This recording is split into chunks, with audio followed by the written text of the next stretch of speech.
जय गुरुदेव। स्वादिष्ठान चक्र।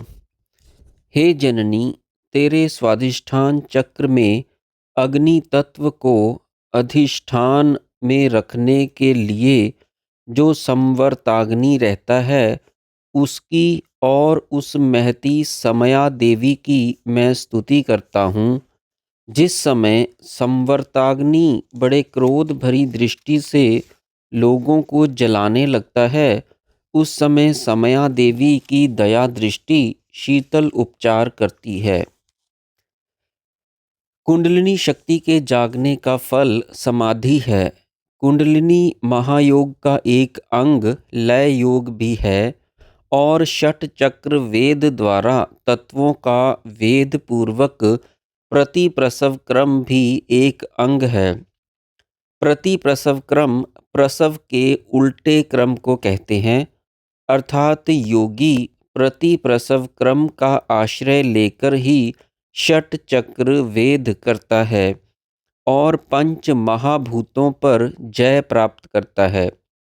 प्रलय के समय भी संवर्ताग्नि पृथ्वी को जल में, जल को तेज में, तेज को वायु में और वायु को आकाश में लीन करता हुआ सब तत्वों को प्रकृति में लीन कर देता है। सृष्टि क्रम में शक्ति प्रभवाभिमुख होकर फिर विविध रचना करने लगती है। मानो यह देवी दयार्द्र से संवर्ताग्नि को शांत करके लोकानुग्रह करती है। वास्तव में सृष्टि, स्थिति और संहार की त्रिधा शक्ति निरंतर अणु अणु में कार्य करती रहती है, परंतु योगी के षट चक्र वेद के समय लय क्रम प्रधान रहता है। इसलिए कहा गया है कि स्वाधिष्ठान चक्र में अग्नि तत्व का संयम पूर्वक प्रयोग होकर पृथ्वी और जल दोनों का वेद मूलाधार में होता है और अग्नि का वेद मणिपुर में होता है, जो कि श्लोक 9 में समझाया जा चुका है। यदि यह लय क्रम तीव्र हो तो शरीर के नष्ट होने की संभावना भी हो सकती है, परंतु ऐसा होता नहीं। शरीर ही तो मोक्ष और भोग दोनों का साधन है।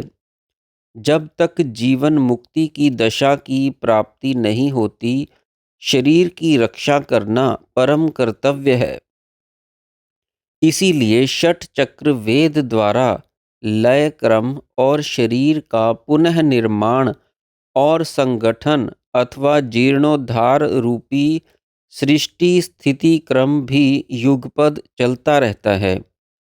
इसी अभिप्राय से संवर्ताग्नि की संहार क्रिया को संयम में रखने के लिए समया देवी अपनी दया दृष्टि से शीतल उपचार करती रहती है। अनाहत चक्र के नीचे नाभि स्थान में मणिपुर, उसके नीचे उपस्थ के पीछे स्वादिष्ठान और गुदा के पास मूलाधार की स्थिति है। दोनों के बीच में योनि स्थान है, जो अग्नि की पीठ मानी जाती है।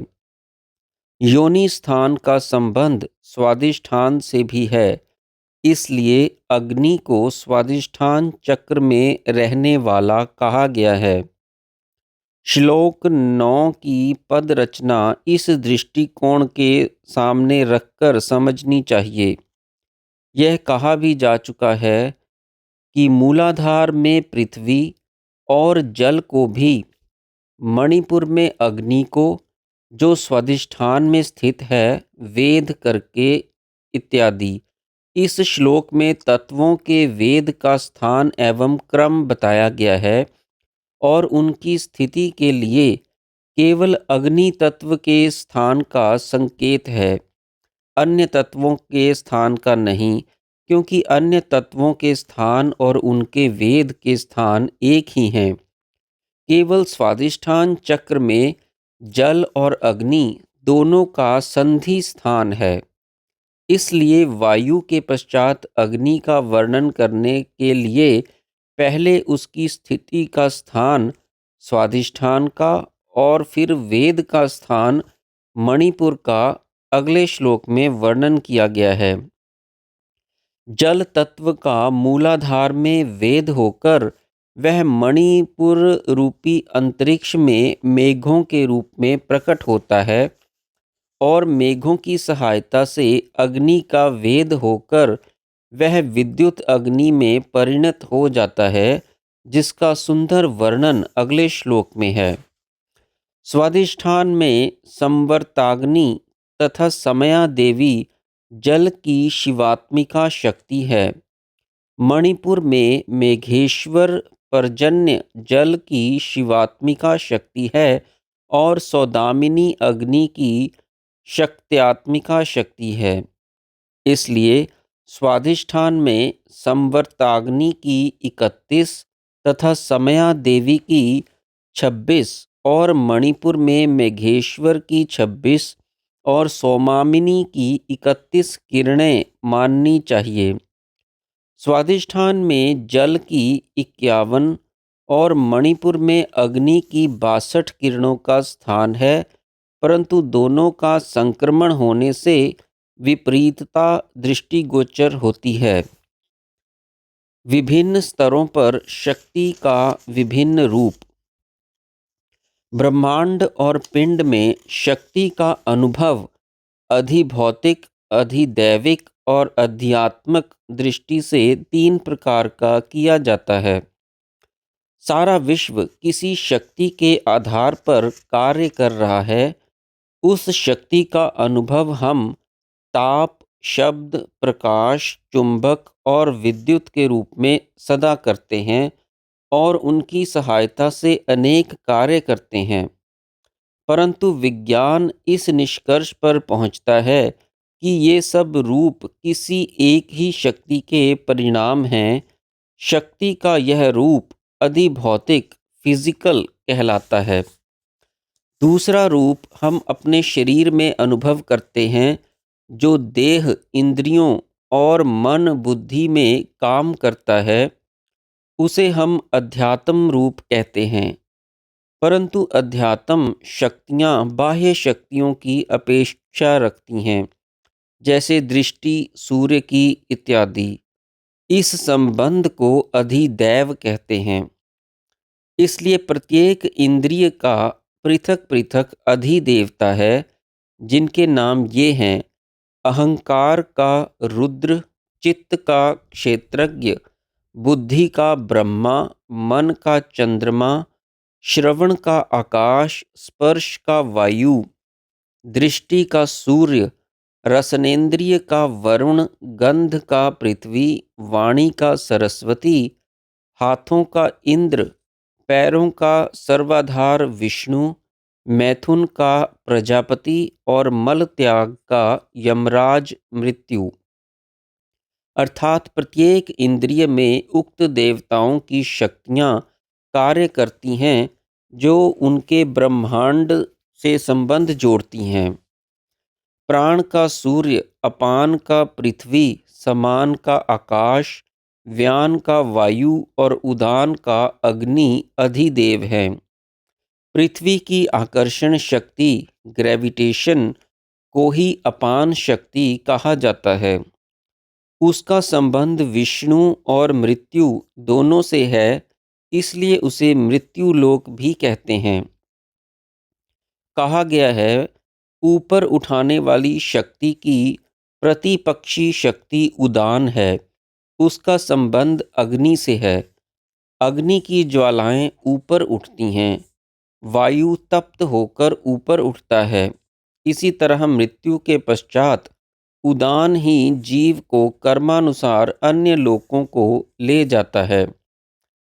जिस प्रकार बाह्य शक्तियों का एक आधार शेषनाग माना जाता है, उसी प्रकार अभ्यंतर शक्तियों का आधार कुंडलिनी शक्ति मानी जाती है। परंतु सब शक्तियों का, जिसमें शेषनाग और कुंडलिनी रूपी आधार भी सम्मिलित है, उदय और अस्त पद परमात्मा ही है। परमात्मा की अपेक्षा से सब शक्तियों के रूप अनित्य हैं, परंतु आधार आधेय की अपेक्षा ये सब शक्तियों के रूप अनित्य हैं।